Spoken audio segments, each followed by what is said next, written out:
नहीं, ये मेरा फैसला नहीं है, ये कांग्रेस पार्टी का सामूहिक फैसला है। जो हमने अपनी गारंटीज दी है, हमने अपनी बात कांग्रेस पार्टी के हमारे केंद्रीय नेतृत्व ने रखी है। उसमें साफ किया है कि जिस दिन हमारी सरकार बनेगी हम अग्निवीर योजना को बंद करेंगे और उसमें जितने भी हमारे एप्लीकेंट्स थे जिन्होंने इसमें अपनी वो दिए है एनरोलमेंट्स करवाई है, उनको पुराने सिस्टम से उनकी रिक्रूटमेंट्स करवाई जाएगी, क्योंकि ये 3 साल का जो नौकरी देने की बात करी है उसके बाद 21 साल में जो है वो रिटायरमेंट हो जाती है। ये बहुत दुर्भाग्यपूर्ण है। हिमाचल में भी कई ऐसे केसेस आए जिन अग्निवीर के युवाओं ने शहादत जो है देश के ऊपर देश की सुरक्षा के लिए प्राप्त करी, मगर जब हिमाचल में वो आए, उनका शव यहाँ पर आया तो उनके ऊपर जो है वो हमारा झंडा भी नहीं था, उनको जो है स्टेट ऑनर नहीं दिया गया। तो ये हमारे लिए एक बहुत ही राजनीतिक मसला नहीं है, ये शहादत से जुड़ा हुआ मसला है, हमारे वीर सपूतों से जुड़ा हुआ मसला है। और जो भी व्यक्ति भारतीय सेना में जाता है उनको पूरा मान सम्मान मिलना चाहिए। ये सोच कांग्रेस पार्टी की है और उसको हम आने वाले समय में पूरा करेंगे।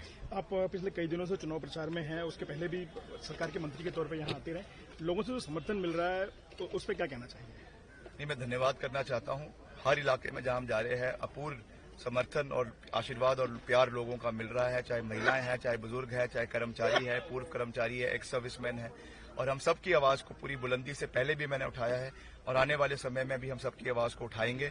और केंद्र में लोकसभा के अंदर जितने भी मसले इस क्षेत्र के लोगों के हैं उसको हम उठाने का पूरा प्रयास करेंगे। राज्य सरकार को भी करीब 15 महीने हो गए हैं, लगभग 1.5 साल होने आए हैं, लेकिन बीजेपी का कहना है कि जो गारंटियां दी गई थी, जो वायदे किए गए थे, वो ज्यादातर इलाकों में पूरे नहीं हुए, कुछ इलाकों में तो बिल्कुल भी पूरे नहीं हुए, कुछ गारंटियां तो ऐसी हैं और ये यही कारण बनेगा कि कांग्रेस को जनता नकारेगी। देखिए, हमने तो उसको चरणबद्ध तरीके से पूरा करना शुरू कर दिया है।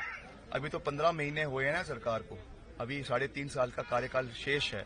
हमने उसको स्पेसिफिक डिस्ट्रिक्ट्स में पूरा करना शुरू कर दिया है। उसके लिए 800 करोड़ रुपए का बजट का प्रावधान किया है और महिलाओं ने फॉर्म भरने शुरू कर दिए हैं। 6 जून को ये हर महिला को मिलना शुरू हो जाएगा।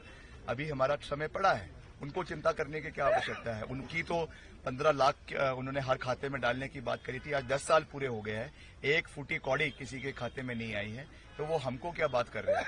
हम अपने वचन पर पूरी तरीके से खड़े हैं। 800 करोड़ रुपए का बजट रखा है, वैसे ही न्यूनतम मूल्य दूध का है वो हमने सेट किया है, और भी जो हमने कार्य है ओपीएस के बारे में हमने बात करी वो हमने आज इम्प्लीमेंट कर दिया है। तो अधिकतर हमारी सारी गारंटीज पूरी हो चुकी है। जो बची है उनको हम चरणबद्ध तरीके से प्रदेश के अंदर पूरा करेंगे। कल अमित शाह ने राज्य सरकार पर निशाना साधते हुए ये भी कहा कि डायरेक्ट और इनडायरेक्ट तरीके से 3200 करोड़ रुपए से ज्यादा राज्य सरकार को केंद्र सरकार ने भेजा है और चुनाव खत्म होते ही उसका हिसाब मांगा जाएगा। देखिए, मैं ये जिम्मेवारी के साथ ये बयान दे रहा हूं कि हमको मात्र 300 करोड़ रुपए आपदा में मिला है, मात्र 300 करोड़ रुपए, जो हमारे एसडीआरएफ और एनडीआरएफ के माध्यम से ये पैसा प्रदेश को मिला है।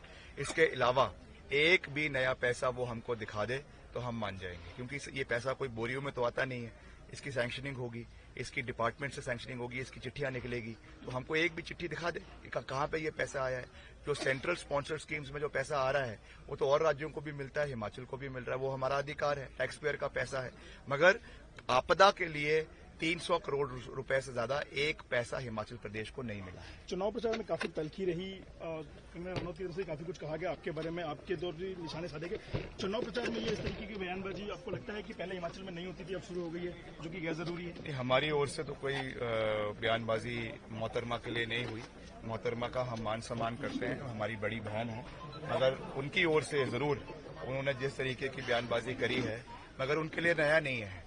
उन्होंने वहां पर मुंबई में भी ऐसे ही बयानबाजी वो किसानों के ऊपर करती है, दलाई लामा जी के ऊपर करती है, सरदारों के ऊपर जो हमारे किसान हैं उनको खालिस्तानी कहती हैं, तो उनकी आदत है। उन्होंने हमको भी कहा है, हमको उससे कोई फर्क नहीं पड़ता। आज अपने भाषण में कहा कि चुनाव प्रचार खत्म होते ही वो फिर से एक बार बॉलीवुड लौट जाएंगी। आप भी बन सकते थे सीनियर स्टार, लेकिन आप यहाँ जनता की सेवा में थे हैं। और देखिए, ऐसा है, बॉलीवुड में कोई फिल्म करना कोई बहुत बड़ी बात नहीं है। हम भी चाहते तो कर सकते थे, मगर हमने ये चुना कि हम यहाँ पे रहेंगे और मिलकर हम यहाँ के कार्यों को करेंगे। तो अच्छा है, we are proud of work कि उन्होंने अच्छा काम बॉलीवुड में किया है, मगर ये जो आज यहाँ का कार्य है, समय देने वाली बात है, ये उनके अंदर नहीं है।